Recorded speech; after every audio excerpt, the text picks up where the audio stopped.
Yo llego a Girsa a mediados de marzo del 2018, con el cambio de oficinas aquí a la calle Serranos.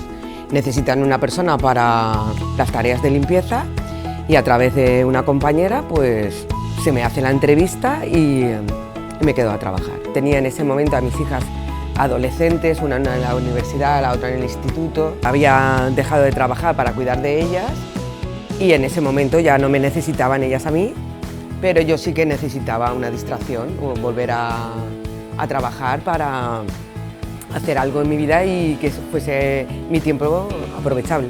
Hubo una baja de la chica de recepción y como yo en mi currículum tenía auxiliar administrativo, me dijeron que si quería aceptar el puesto mientras ella estuviera de baja y entonces pues realizaba su tarea. Es un trabajo en el que la gente es familia, la gente que trabaja aquí es cercana, te ayuda en todo lo que puede y es fácil trabajar aquí.